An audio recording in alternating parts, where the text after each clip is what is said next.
3, 2, 1...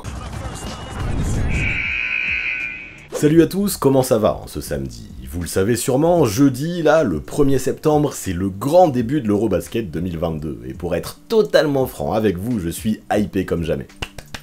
C'est donc pour ça qu'avant mon gros live preview qui aura lieu lundi soir sur Twitch, aujourd'hui on va se concentrer et parler de l'équipe de France, en mode coast to coast.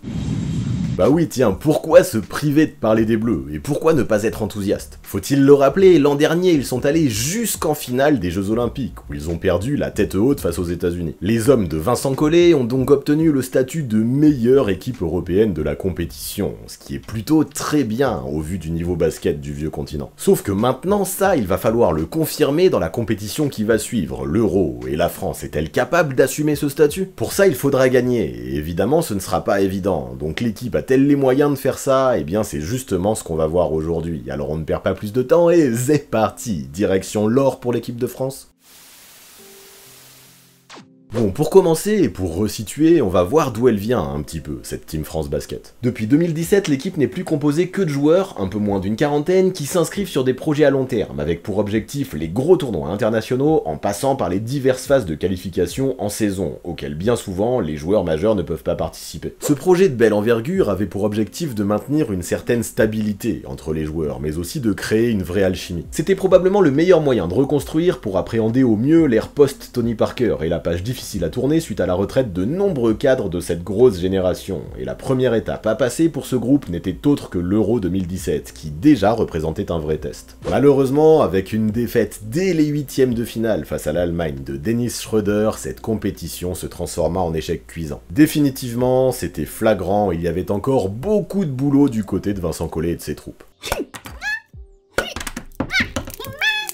Mais peu importe, l'équipe de France profite ensuite de sa profondeur et de son vivier pour se concentrer sur les qualifications pour la Coupe du Monde 2019. Elle passe les fenêtres internationales sans broncher et malgré la retraite du capitaine emblématique Boris Diaw, maintenant, avec la Coupe du Monde, un tout autre défi se présente face à eux. Et là, ne le cachons pas, dans le tournoi, les Bleus ont fait le taf. Malgré la défaite en demi face à l'Argentine, les tricolores réussirent à boucler l'un des plus gros exploits de leur histoire, en écartant en quart de finale les États-Unis, qui depuis 13 ans n'avaient plus terminé à une autre place que la première dans une compétition internationale FIBA. Là, autant le dire, les Français ont largement fait parler d'eux, et l'amertume de la médaille de bronze fut finalement compensée par une qualification directe pour les Jeux de Tokyo. Et là, au Japon, pour cette édition olympique décalée en 2021, les hommes de Vincent Collet ont débuté leur tournoi par une très grosse perf. Dans le match de poule face aux Américains, encore une fois, l'équipe de France s'impose par 7 points d'écart, termine le premier tour invaincue, puis écarte l'Italie en quart, la Slovénie en demi, merci Nico Batum pour ça, avant de jouer la médaille d'or à nouveau face à l'ogre US. Malheureusement cette fois-ci, aucun miracle n'eut lieu. La France s'inclina de 5 points, mais décrocha quand même la 3e médaille olympique de toute son histoire. Bien sûr c'était de l'argent et pas de l'or, mais peu importe car ce groupe l'avait prouvé, il avait de réelles qualités, et un très bel avenir pouvait se présenter à lui. Du coup, l'échéance suivante, vous la connaissez, c'est justement cette Eurobasket là qui commence la semaine prochaine. Beaucoup d'attentes reposent logiquement sur les épaules de cette Team France, qui actuellement est en pleine phase de préparation. Bon, ce qu'il faut savoir là, c'est qu'au moment où je tourne cette vidéo, les Bleus n'ont pas encore joué leurs 2 derniers matchs avant l'Euro. Il s'agit de 2 rencontres qualificatives pour la Coupe du Monde, face à la République tchèque et à la Bosnie, qui j'en suis sûr seront riches en enseignements, mais ce n'est pas grave, car au vu de ce que l'on a pu observer jusque-là en prépa, des enseignements j'ai déjà pu en tirer. Alors justement, parlons de cette préparation, et de ce que j'ai pu observer en regardant jouer l'équipe de France. Déjà, au moment où je tourne, ce qui est rassurant, c'est que malgré des hauts et des bas, les Bleus sont toujours invaincus. L'équipe, ça s'est vu, et c'est normal en prépa, est encore en rodage, ça ne l'a pas empêché de montrer de très bonnes choses, comme aussi d'autres choses qui, elles, méritent plus d'être travaillées. Alors dans l'ordre, pour commencer, nous avons pu assister à un énorme blowout face aux Pays-Bas, avec 33 points d'écart au compteur. Malgré une première mi-temps poussive, le duo de NBAers Evan Fournier, Rudy Gobert a largement fait le taf, et ce soir-là, à Rouen, il n'y avait aucun doute à avoir. Les Bleus, malgré quelques balbutiements, étaient largement au-dessus de la sélection néerlandaise. Un 25-0 infligé à leurs adversaires, à cheval entre le 3e et le 4e quart-temps, a définitivement plié le game.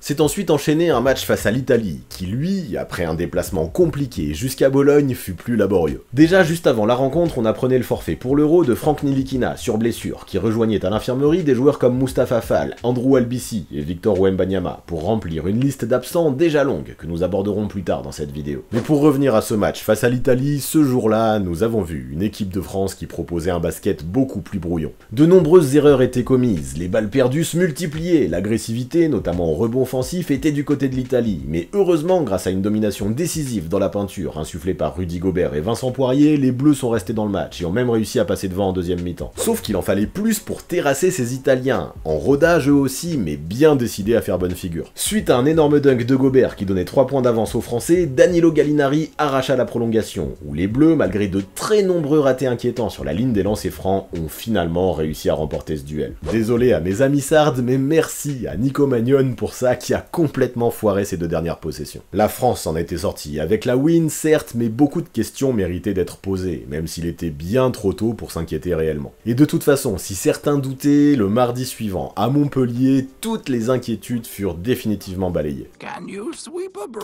Pour le deuxième volet de ce duel franco-italien, la rencontre fut littéralement à sens unique. Dès le début du match, l'attitude fut parfaite autour d'un collectif très bien huilé des 2 côtés du terrain, une réelle envie de partager, beaucoup de sérieux, mais aussi une vraie adresse, énormément de confiance et une bonne solidité défensive. Vincent Collet a même pu se permettre de faire largement tourner, tandis que les Français s'imposaient largement sur un score de 100-69.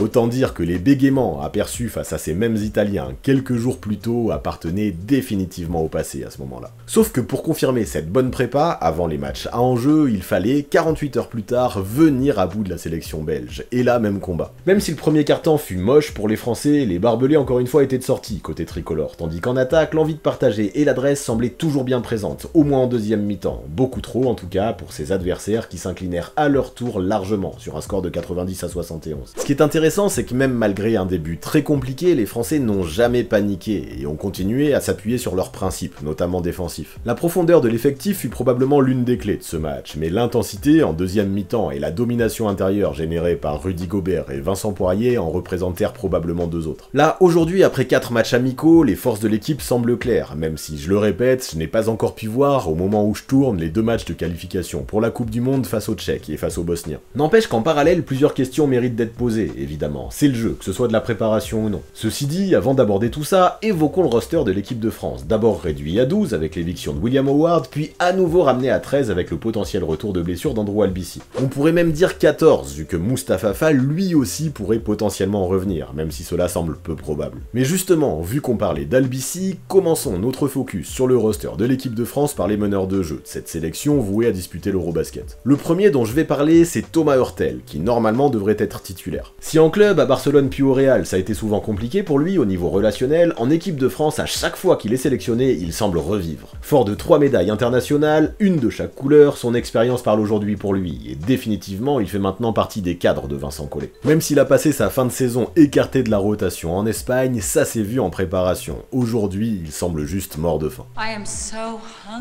Quand il est sur le terrain, j'aime l'intensité, mais aussi la justesse avec lesquelles il joue. Il est un très bon passeur, mais est également un scoreur qui peut prendre feu de temps en temps, et souvent très brillant dans ses choix. Je m'attends donc à le voir beaucoup responsabilisé dans son temps de jeu, et encore plus si Andrew Albissi ne devait pas être sélectionné. D'ailleurs, Albissi, on peut en parler, on peut évoquer son cas. Lui, c'est son profil de défenseur hargneux qui plaît à Collet, et je peux le comprendre tellement malgré son mètre 78, il semble capable d'étouffer n'importe quel meneur en 1v1. Il peut aussi tirer quelques banderilles, faire circuler la balle, et je pense que si son corps répond présent, il pourrait être de la partie. Parce que oui, dernièrement, il a reçu le feu vert de la part du staff médical, et lui, de son côté, semble déterminé à l'idée de jouer l'Euro. Néanmoins, le fait d'avoir loupé la préparation quand d'autres, en parallèle, eux, ont marqué des points, pourrait jouer en sa défaveur. Parce que oui, ensuite, à la main, nous pouvons parler de Théo Malédon. Après avoir fait l'impasse sur les jeux pour mieux préparer sa saison NBA et une campagne sophomore décevante à OKC, l'équipe de France semble représenter une vraie bouffée d'air pour le jeune meneur. Après, je ne m'attends pas non plus à ce qu'il ait un temps de jeu trop important, il pourrait même être écarté si Albissi devait finalement être sélectionné. Ceci dit, je me dis qu'avec ses qualités offensives et sa grande maturité, pour son jeune âge, il pourrait avoir un rôle à jouer, notamment en l'absence de Nando De Colo. Son bon match face aux Pays-Bas et son excellent passage dans le deuxième match face à l'Italie pourraient finalement jouer en sa faveur, au dernier moment. Par contre, ce dont il faut être conscient, c'est qu'avec un Elie Okobo, que je considère comme un poste 2, mais qui peut aussi évoluer au poste 1, c'est pas sûr que Vincent Collet conserve 3 meneurs. Le choix définitif pourrait donc donc se faire entre Malédon et Albici, qui tous deux possèdent un profil différent, mais pourraient apporter pas mal de choses, chacun d'entre eux dans leur domaine. Perso, j'aurais peut-être tendance à avoir une petite préférence pour Théo, tant il pourrait avoir à cœur de prouver des choses après sa saison compliquée à Oklahoma City. De plus, je le répète, il a fait l'intégralité de la préparation, et peut-être qu'il mérite d'être sélectionné, mais attention, hein, si c'est Albici, je ne serais pas mécontent non plus. Mais allez, enchaînons avec les extérieurs, à commencer par Evan Fournier, promu capitaine, en l'absence de Nicolas Batum, est devenu un réel cadre super important de la sélection tricolore. Lui, sa réputation n'est plus à faire, avec ses 10 saisons NBA au compteur. Il est un scoreur gifté, qui peut être utile des deux côtés du terrain, et qui surtout, quel que soit son rôle, fera tout pour obtenir la win. Des caractères comme le sien, il en faut en équipe de France, où a priori, il sera l'option 1 offensivement. Maintenant, c'est vrai qu'en prépa, à l'image de sa saison dernière passée avec les Knicks, son adresse pouvait être sur courant alternatif. Ça pourrait être inquiétant, tant son niveau de jeu peut dépendre de sa réussite au tir, mais réellement je ne m'en fais pas trop. Le maillot bleu semble ultra important pour Evan, et lui de son côté semble ultra déterminé par l'idée de remporter pour la première fois de sa carrière internationale senior une médaille d'or avec la sélection. Voilà pourquoi je pense que quoi qu'il arrive, à droit ou non, Collet pourra compter sur lui, notamment dans les moments importants, et son apport pourrait être décisif dans les résultats des Français. À ses côtés, dans le 5, tous les voyants semblent indiquer qu'on verra Timothée Luwawu Cabarrot évoluer au poste 3. Ce qui me plaît dans le profil de TLC, c'est qu'il est le joueur collectif par excellence, qui, quel que soit son rôle, fera tout pour l'assumer. C'est aussi pour ça qu'il est en NBA depuis 6 ans. Il ne joue pas beaucoup, mais quand il rentre sur le terrain, généralement, ce qu'on lui demande de faire, il fait tout pour le faire bien, sans en faire trop, et ça les coachs apprécient. Il est un joueur de mission, qui des deux côtés du terrain saura tout mettre en place pour que l'équipe pratique un basket bien huilé. Il a également prouvé qu'on pouvait compter de lui dans les fins de match, pour balancer un triple ou pour partir en drive, et son apport sera important, j'en suis de plus en plus certain. Sa place de titulaire, depuis le temps, avec tous les efforts qu'il a fournis, il la mérite, et j'ai vraiment hâte de voir ce que ça pourra donner dans ce rôle pendant l'Euro. Du coup maintenant parlons de Elie Okobo, qui à mon avis sera le 6e homme de luxe de la sélection sur les postes 1 et 2. En sortie de banc, son profil de dynamiteur, qui peut prendre feu derrière la ligne, est juste parfait.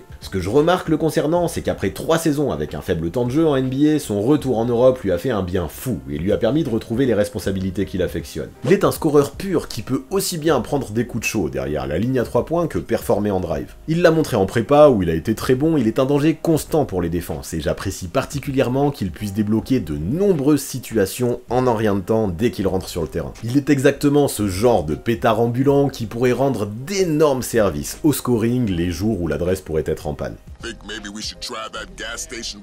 Ensuite, sur le banc, on pourrait trouver Isaiah Cordigné, qui semble bien parti pour disputer sa première grosse compétition internationale. Très impliqué dans les différentes fenêtres qualificatives, peu à peu, grâce notamment à ses qualités athlétiques extraordinaires, il a fait son trou, et possède, j'ai l'impression, un profil unique dans cet effectif tricolore. Il devrait pouvoir surfer sur la vague de sa première saison très réussie en Italie, et je compte sur lui pour apporter un réel boost d'énergie des deux côtés du terrain dès qu'il rentrera sur le parquet. Enfin, pour boucler sur les extérieurs, évoquons Terry Tarpey, le manceau, petite surprise de cette sélection. Lors des fenêtres internationales, jusqu'à la prépa, il a su saisir chacune des opportunités qui se présentaient à lui, et ça, visiblement, ça a énormément plu à Vincent Collet. Il est un battant ultra polyvalent qui, même s'il peut parfois se montrer discret, offensivement, pourra clairement être envoyé sur des missions défensives qu'il affectionne, c'est important. Quand tu le mets sur le terrain, tu peux être persuadé qu'il mouille le maillot, et qu'il donne tout ce qu'il possède, un réel exemple pour les autres. Cet état d'esprit et cette intensité sur courant continu semblent définitivement lui avoir offert une place dans le groupe bleu, et ça je ne m'y attendais pas, bravo à lui. Notons tout de même que si Collet décidait de garder Malédon et Albici, ce serait Cordigné et Tarpey qui pourraient être en danger, mais ça à mon avis, ça n'arrivera pas, je pense que ces deux extérieurs seront conservés. Du coup pour terminer cette revue d'effectifs, évoquons le secteur intérieur, à commencer par le pilier de cette équipe de France dans la raquette, Rudy Gobert. Lui, comme Fournier, son profil n'a pas besoin d'être détaillé, tant en 9 saisons en NBA, il s'est peu à peu affirmé comme l'un des meilleurs défenseurs intérieurs du monde. Rien que par sa présence, il peut transformer une équipe, et avec lui, Collet peut d'ores et déjà posséder énormément de certitudes d'un point de vue défensif, et ça, dans une compétition internationale, ça vaut de l'or. Puis ce qui me plaît également, c'est qu'avec les Bleus, il est plus responsabilisé en attaque qu'en NBA, notamment sur pick and roll, et ça pourrait être intéressant. J'aime également qu'après l'élimination prématurée du Jazz lors des derniers playoffs, il puisse arriver reposé, et même ressourcé, lui qui sait désormais que son destin s'effectuera du côté du Minnesota. Soyons clairs, les bons résultats de l'équipe de France passeront forcément par un grand Rudy Gobert. À son côté dans le 5, 5, au poste 4, je m'attends à trouver Gershon Yabusele, qui lui me plaît énormément depuis son retour en Europe. En à peine 2 saisons sur le vieux continent, il a déjà bien gonflé son palmarès, c'est dire l'impact qu'il peut avoir, même dans une team comme le Real qui fait partie des cadors européens. Avec son physique bien tanké, il est devenu un spécialiste du sale boulot tout en étant en capacité de lâcher de jolies banderilles derrière l'arc. Peu à peu, il est en train de se faire une place parmi les cadres de cette sélection tricolore, et son profil de stretch fort, j'en suis sûr, dépannera Vincent Collet dans bien des secteurs. Derrière ces deux-là, en première rotation dans la raquette, nous trouverons Vincent Poirier, coéquipier d'Yabusele au Real. Lui aussi correspond à ce genre de gars qui donnera tout ce qu'il a dès qu'il rentrera sur le parquet, se battant à fond sur chaque possession, sur chaque rebond, tout en utilisant son envergure et sa détente des deux côtés du terrain. Ajoutons à ça ses bonnes mains, la droite comme la gauche, et vous pourrez être sûr qu'il sera responsabilisé en sortie de banc lors de la compétition. En préparation d'ailleurs, il s'est montré complètement à son aise, avec un réel impact, ce qui est très bon signe. Capable de faire souffler Rudy, mais aussi capable d'évoluer avec lui, en passant au poste 4, il pourra apporter toute sa dissuasion, du côté défensif, mais aussi son physique et ses bonnes mains en attaque. Au vu de ce que j'ai pu observer dernièrement, je ne le cache pas, j'attends beaucoup de Vincent Poirier lors de cet Euro. Ensuite, un peu plus loin sur le banc, nous devrions trouver Amath Mbaye, qui lui sera essentiellement utilisé au poste 4, son poste naturel. Late bloomer par excellence, il est en capacité de défendre, de prendre quelques rebonds, de percuter, mais surtout d'écarter le jeu avec son très bon shoot longue distance. Néanmoins, il a semblé un peu en difficulté dans la préparation, et je ne m'attends pas forcément à ce qu'il soit énormément responsabilisé. Il en est de même pour Mame Diaye, qui lui aussi pourra apporter son jeu et son physique en bout de banc. Même s'il a mis du temps à exploiter son potentiel et à confirmer les espoirs que l'on pouvait avoir en lui, il a définitivement explosé cette saison en étant notamment élu MVP de la saison en Eurocup, c'est dire. Doté de très bonnes mains et de larges épaules, il brille souvent par sa science du jeu et son placement. En revanche, au vu de la concurrence qui existe chez les Bleus au poste de pivot, je m'attends qu'en termes de temps de jeu, ils reçoivent surtout les miettes. Mais qui sait, s'il sait les exploiter ces miettes, en cas de problème de faute de Rudy par exemple, il pourrait peut-être nous sortir une ou deux belles perfs. Là, quel que soit le joueur qui sera écarté, l'effectif semble profond et complémentaire, avec des profils différents qui sauront tous apporter des choses uniques sur le terrain. Ceci dit, comme la plupart des autres sélections, il faudra aussi noter que la France devra faire face à certaines absences, comme celle des cadres Nicolas Batum et Nando De Colo par exemple. Les deux joueurs sont des piliers de l'équipe de France, des habitués au starting five, qui année après année ont apporté leur pierre de façon flagrante à la sélection tricolore. Leur expérience et leur science du jeu manqueront indéniablement à Vincent Collet, et leur leadership je n'en parle pas, notamment en fin de match, mais c'est comme ça, il faudra faire avec. L'un comme l'autre a décidé de prendre un été de repos, et garde en tête l'objectif des JO 2024 à Paris. On ne peut que respecter leurs décisions au vu du nombre de services qu'ils ont rendus à la sélection.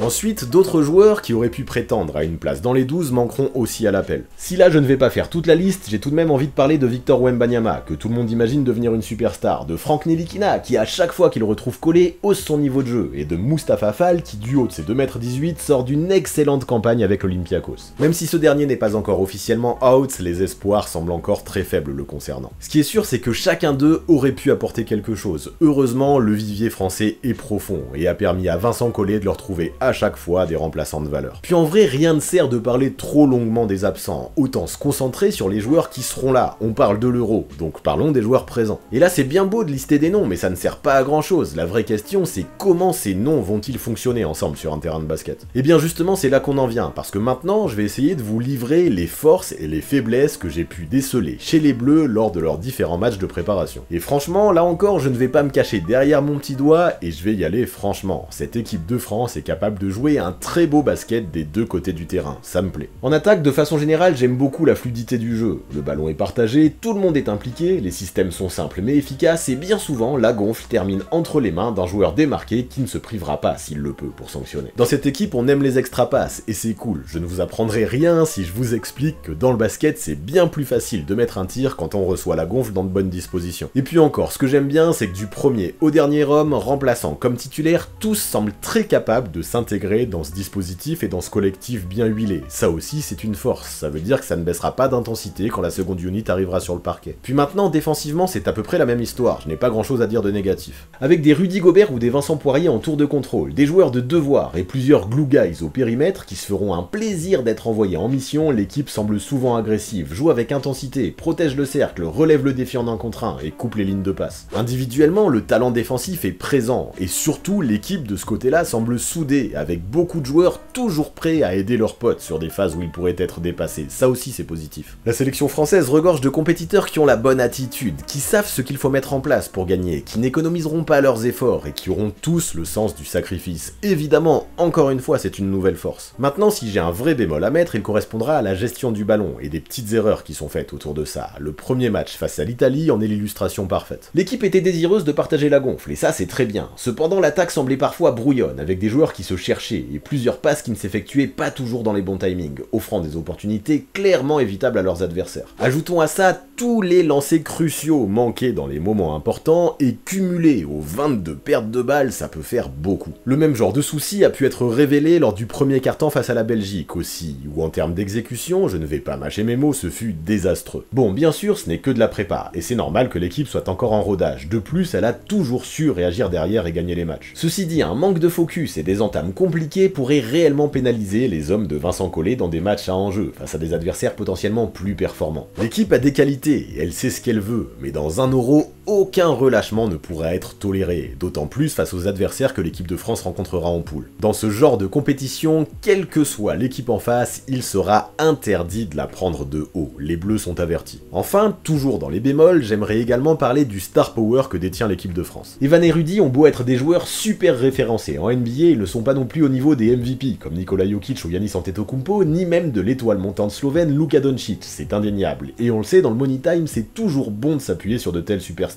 Après, je ne m'en fais pas trop, le basket est un sport collectif, et l'équipe de France, aux Jeux Olympiques, a montré que même sans MVP dans son groupe, elle pouvait battre quasiment n'importe qui. Attention tout de même, car en cas de coup de chaud de ces superstars, et encore plus en fin de match, il sera essentiel de pouvoir trouver du répondant. À Vincent Collet donc de mettre en place les bonnes solutions, qui à mon sens devront obligatoirement privilégier le jeu collectif au jeu individuel. Partir dans un duel personnel avec l'une de ces superstars NBA, et oublier de partager le ballon pourrait être le pire scénario dans lequel les Bleus pourraient s'empêtrer face à de gros adversaires. Heureusement là-dessus, je me dis que le gros vécu collectif de cette équipe pourra potentiellement empêcher ce genre de dérive. Et justement, pour aller plus loin, les adversaires de l'équipe de France, parlons-en, même si aujourd'hui, je vous préviens, on va surtout survoler tout ça. Si vous voulez plus de détails, je vous invite vraiment à être présent lundi pour ma grosse preview sur Twitch, ou encore sur YouTube à partir de mercredi pour la rediff, il y aura tout ce qu'il vous faut. Et moi là, ce que je vois, c'est que la FIBA vient de publier son Power Ranking, dans lequel la France se retrouve deuxième favori pour l'Euro, derrière la Slovénie de Luka Doncic et Goran Dragic. Cependant attention, car derrière, nous pouvons aussi apercevoir de grosses teams, qui évidemment joueront l'or aussi, et auront leur mot à dire. Cet Euro s'annonce vraiment relevé, et personnellement, je vois au moins 5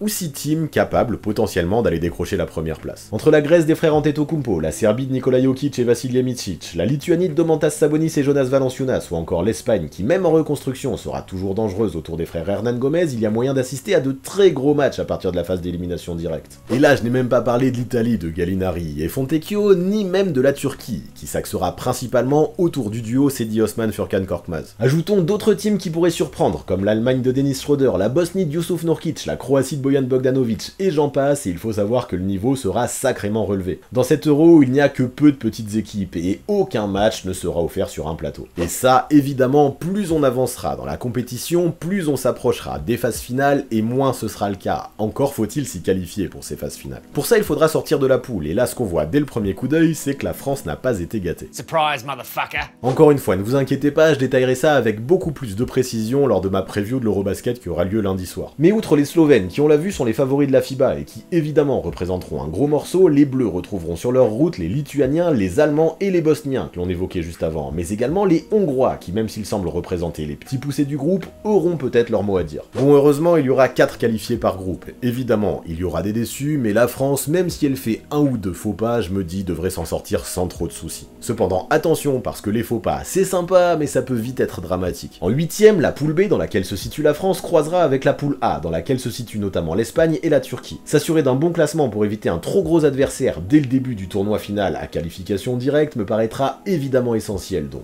Les France-Espagne, on les connaît, on sait jamais ce que ça peut donner, et stopper l'Euro dès les 8ème ou encore être éliminé dès les quarts, ça représentera bien sûr une grosse déception pour tout le peuple français. Du coup, si l'on fait le bilan, la France, malgré un groupe difficile et des dérives dans lesquelles il faudra éviter de tomber, fait partie des grosses écuries de cet Eurobasket 2022. Certes, elle dispose de moins de star power que pas mal d'autres nations, mais en contrepartie, les troupes de Vincent Collet affichent une profondeur, un vécu commun, une complémentarité des deux côtés du terrain, mais aussi une polyvalence que la plupart des autres sélections n'ont pas. Pour moi, les clés sont évidentes pour les tricolores, et la première passera par le focus, on en a parlé. Quel que soit l'adversaire, quel que soit le moment du match, aucune chute de concentration ne sera tolérée, sous peine de risque de sanctions immédiates. Les pertes de balles idiotes et les lancers francs ratés pourraient faire perdre des matchs pourtant essentiels, et les Bleus sont largement en mesure d'éviter de s'infliger de telles difficultés. Maintenant, on le sait, dans un Euro, rien n'est certain, et dans les matchs à élimination directe, qui seront au nombre de 4, tout peut se passer, et tout peut très vite basculer. Une élimination peut arriver en un claquement de doigts. Néanmoins, je pense qu'en affichant un certain sérieux dont les tricolores semblent capables de faire preuve, les Bleus sont en mesure de réaliser un excellent parcours lors de cet Euro. Et encore une fois, je ne vais pas mâcher mes mots, mais l'objectif unique doit correspondre à la médaille d'or cette année. Tout autre résultat sera considéré comme une déception. Du coup, je pense que j'ai été clair, la médaille d'or c'est le seul et unique objectif cette année. Alors let's go la France, y a plus qu'à comme on dit. Voilà pour ce qui est des prévisions concernant l'équipe de France pour l'Eurobasket 2022, voilà pour ce qui est de ce nouveau Coast to Coast. Vous en pensez quoi, vous? Vous les voyez arriver jusqu'où, ces Bleus? Dites-moi tout ça dans les commentaires, c'est toujours intéressant de connaître les tendances de la commu, en tout cas moi j'adore ça, donc n'hésitez pas à vous lâcher. Et pour finir, vous connaissez les bails, on s'abonne à la chaîne, on active la cloche pour recevoir les notifications, on lâche un maximum de pouces bleus et on rédige ses meilleurs commentaires. Big up en tout cas à tous ceux qui sont restés jusque là dans la vidéo, c'est super important pour le référencement et la mise en avant sur YouTube, et merci à tous ceux qui continuent à soutenir sur Twitch ou sur Tipeee, vous êtes le sang bleu aujourd'hui. Et vous, si vous voulez les rejoindre, vous savez comment faire, toutes les infos comme d'habitude sont dans la description. A très vite.